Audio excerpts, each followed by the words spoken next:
Alright, ladies and gentlemen, this is Comrade Stakey here. Alright, so this is pretty much my evaluation on Fallout 4.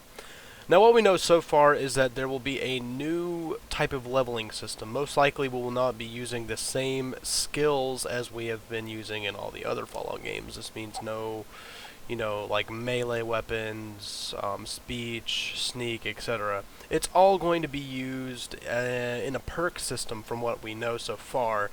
So yeah, that's a little bit of extra information there. Now, another thing that we have to worry about is this. We don't start off with an even balanced 5-point ratio for each special skill. The highest we can get on any of them is 4 each if we balance them all out.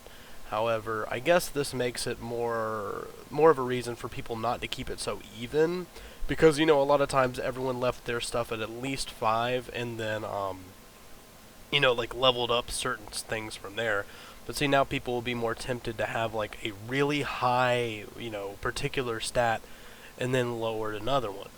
Now, a perk about this is I think that due to the fact that they're giving us such a low beginning on the special skills, that they are going to have it common to upgrade those. Meaning, maybe you can upgrade them every couple levels or something of that nature. I think that would be a possibility, and it wouldn't be limited to the, perk that allows you to upgrade your special skills. Now that we've got all the skeptics and, possible bad stuff out of the way for Fallout 4, let's get on to the good stuff. Now, the Vats system has been greatly improved. I mean, it is amazing. Normally in the Fallout games, you are standing completely still, it's frozen, and, it's pretty much like a pause. Well, now it's slow motion. This makes a lot more sense. It's kind of like bullet time, except, you can actually lock on and then it's put into an automatic cinematic. But, with this, it adds a lot more depth into the actual VAT system. It makes it a lot more realistic, and due to that, it makes it more enjoyable. At least somebody who wants it to be more realistic. Now, if you're a fan of the common VATs where it freezes time completely, then this might be a change you don't like, and that's understandable, but I do like Bethesda's approach to this.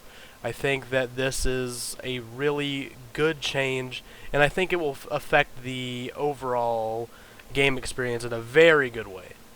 Alright, so moving on to the next stuff. Now, we know it's in Boston. Okay. Now the only questions I have are, what the hell are those ships? Not the vertibirds or whatever. I mean, we know what those are. Those have been in previous Fallout games. But what the hell is with those ships? Do those ships actually like fly? Like, what is with those? Is that a town? That is stuff that we've got to figure out down the road.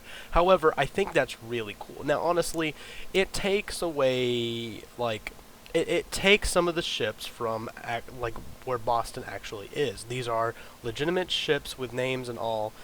And I'm going to make a more in-depth video on those ships down the road. But right now, this is kind of just a summary of my opinion on Fallout 4. Now, we also have the Blimps. Now, the Blimps are realistic, don't get me wrong. I mean, if we have vertibirds, we are sure to have Blimps. However, what role do they play in the game? That's what I'm trying to figure out. Is that something a certain faction uses? Is that a faction-specific vehicle? Or is it just a recurring vehicle that all factions have that is just present in that area? Because, in DC, they had the vertibird, and they had an occasional vertibird in New Vegas, but it was, vehicles are not very common. So, yeah,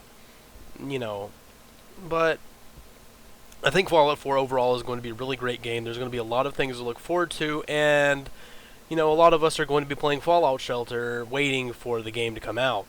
I'm going to be one of those people as I'm playing the game as I'm filming this, very dedicated YouTuber. Anyway, yeah.